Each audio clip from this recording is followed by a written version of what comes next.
देखिए, सामान्यतः हमारे पास पद में रुपये में बड़ी संख्या में इस तरह के क्वेश्चन आते हैं कि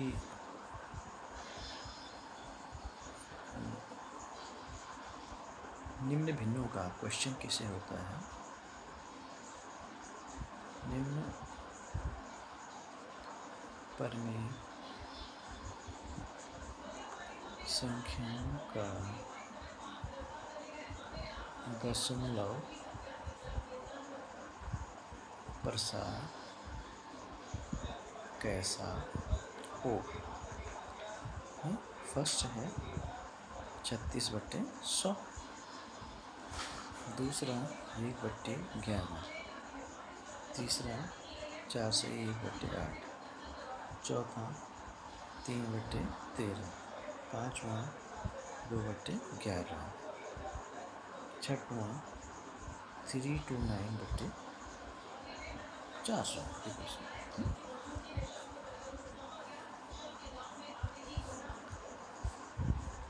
तो देखो अब इसमें हल करें हम। अब हल देखिए इसमें, तो पहला इसमें 36/100, 100 का जब इसमें भाग देंगे 0.36 भाग देने का दशमलव पूर्णांक दशमलव यहाँ पर माना जाता है राइट हैंड साइड में। और जब 100 से भाग देते हैं तो दशमलव जे के पीछे जितने केवल नीचे होते हैं उतना ही दशमलव इधर खा सकता है, केवल 0, जितने 0 पीछे संख्या होते हैं। तो इस तरह से शक्ति होगी। तो ये दशमलव % इसको दशमलव, शांत दशमलव कहते हैं। क्या कहते हैं इसको? शांत दशमलव। अरे यहाँ पर पूर्ण रूप से भाग चला गया, ठीक है। दूसरा 1/1 का जब हम 11 में भाग देंगे 0.09090909 इस तरह से चला जाता है। तो इसको देखो हम कैसे लिखते हैं। जब इसमें 11 में भाग तो 0. देखो यहाँ पर 09 की पुनरावृत्ति हो रही है दशमलव की बात देखिए।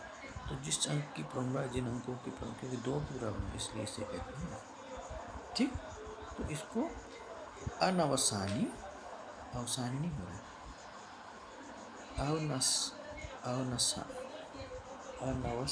अनवसानी आवर्ती कहते हैं, क्योंकि अवसान नहीं हो रहा है, समाप्त नहीं हो रहा है, कंटिन्यू चल रहा है और आवर्ती बार बार हो रहा है।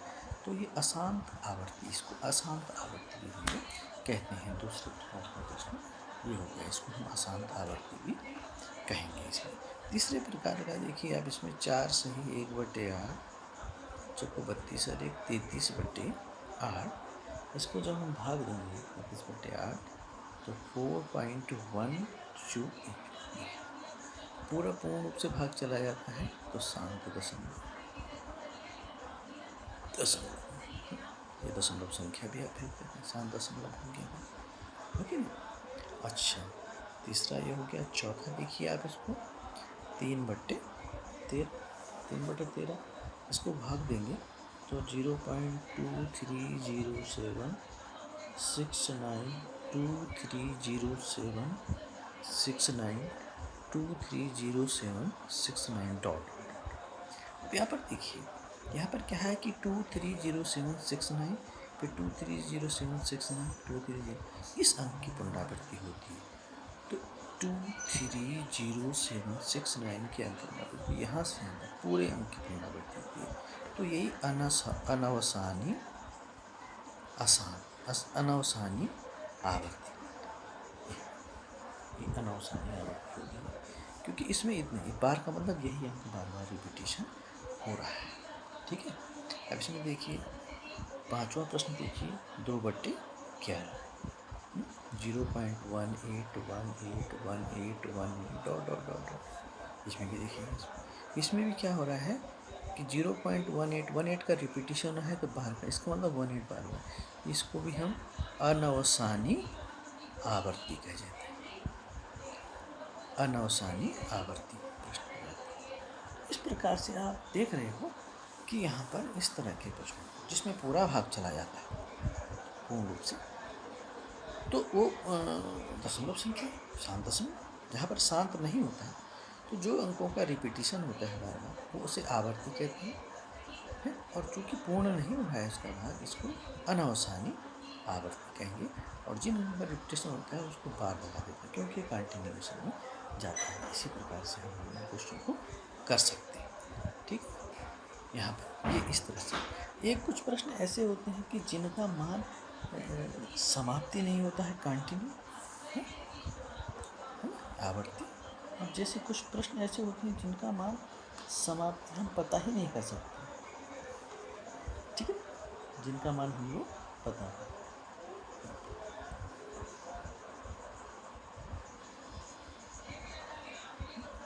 माना कोई हमारे पास किसी कोई संख्या होती है जिनका भाग, तो इस प्रकार से जनरली भी, ठीक है, इसे हम कर सकते हैं।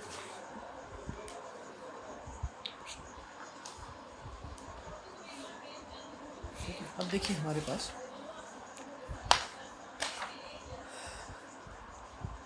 यहाँ पर से अनावसानी और शांत दशमलव, एक केवल दशमलव संख्या।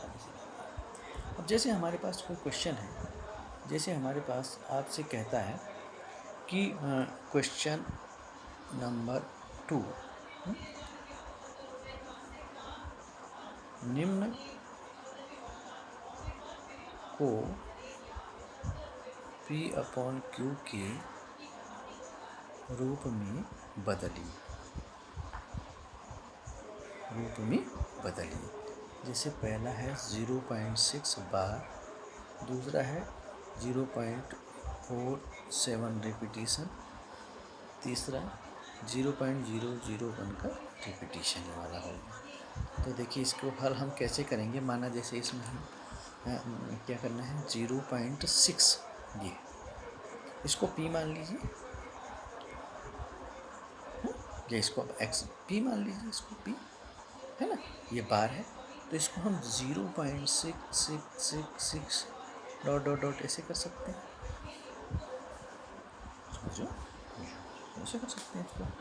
देखिए इसके बाद ये है कि यदि इसके साथ हम कोई ऐसी संख्या ले लें जिसके पीछे भी दशमलव के बाद सारे 0.666 आए, तो ये दशमलव के बाद की संख्या 0 हो जाती है।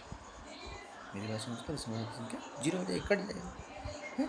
कैसे आएगा, अगर ये दशमलव इधर चला जाए तो तब भी दशमलव की बात, देखिए यहाँ पर ये मत सोचिए कि दशमलव यहाँ पहुँच जाता है तो दशमलव के बाद 3 ही अंक आएंगे, ऐसा नहीं है, क्योंकि ये अनंत तक जाता है। तो अनंत में कोई संख्या हम गिननी, नॉट काउंटेबल, अनकाउंटेबल होते हैं, इसलिए उस सबको बराबर माना जाता है। एक बढ़ जाए कोई बात, अनकाउंटेबल है ना। तो अगर ये दशमलव यहाँ पहुँच जाए तब भी इस सारे का मान दशमलव के बाद उतना ही होता है। तो इसको 10 से गुणा करने पर समीकरण है, एक को कितने से गुणा करें, 10 से गुणा करेंगे। 10 से जब गुणा करेंगे तो दशमलव का बाद इतनी ही संख्या हो जाएंगी। तो 10p इजिकल टू, दशमलव से गुणा करेंगे तो दशमलव एक स्थान है 6.666 डॉट डॉट डॉट, समीकरण नंबर 2। तो इसका मतलब दशमलव के बाद जितने अंक ही इतने अंक है। तो इसमें क्या करेंगे, सेकंड माइनस फर्स्ट, सेकंड में से फर्स्ट को घटा दीजिए है। तो देखो 10p minus p is equal to 6.666 dot dot dot minus 0.666 dot dot dot, चाह लीजिए। तो दशमलव की बाद संख्या यहाँ भी रहेंगे बराबर संख्या, तो घटाएंगे तो 0 हो जाएगा। तो ये हो जाएगा 9p इजिकल टू, केवल 6 बचेगा, तो p इजिकल टू 6/9, 3 3 9, 3 दूनी 6, तो बराबर 2/3। तो ये p/2/3 के रूप में निकलेगा। इस प्रकार से भाई इन प्रश्नों को हम सरल करने का प्रयास करते हैं। मेरी बात समझ रहे हैं। तो इसी प्रकार से इन प्रश्नों को आप स्वयं सरल करने का प्रयास, हल्का सा हिंट मैं आपको दे देता हूँ। जैसे यहाँ पर x इजिकल टू आपको 4 7 बार है इसमें, तो 4 7 7 7 डॉट डॉट डॉट ऐसा हो जाता है, ठीक, 4 कितना .477 का रिपीटेशन होना है। तो दशमलव के बाद हमें केवल क्या है 0.47 ही चाहिए। तो उसके लिए दशमलव के बाद हम बराबर संख्या कैसे निकाल सकते हैं, तो सबसे बाद इसको 10 से गुणा कर दें कि पॉइंट के बाद एक बार तो इसको 10 से गुणा कर दिए, 10 से जब गुणा करेंगे तो 4 इधर आ जाएगा, 4.7777 हो जाएगा। तो उसके बाद जब दशमलव यहाँ, अब इसके बाद दशमलव की बात की, 0.77 संख्या निकालना बहुत सरल हो जाता है। फिर इसको 100 से गुणा कर दीजिए, एक बार 10 से गुणा करेंगे तो 4.77, फिर इसको एक बार कितने से गुणा करेंगे, 100 से। जब 100 से गुणा करेंगे तो यह दशमलव यहाँ पहुँच जाएगा, तो 47.777। तो दशमलव की बात संख्या दूसरी और तीसरी समीकरण में बराबर हो जाएगी, उसे काट सकते हैं। तो उसमें से फिर दूसरे में से तीसरे में से सेकंड को घटाओगे है तो 47.77 माइनस 4.77 तो 43 हो जाएगा। तो उससे हम दोनों का मान निकाल सकते हैं, ठीक है ना। तो do it same as first question, ठीक है ना। तो आज इतना ही, धन्यवाद।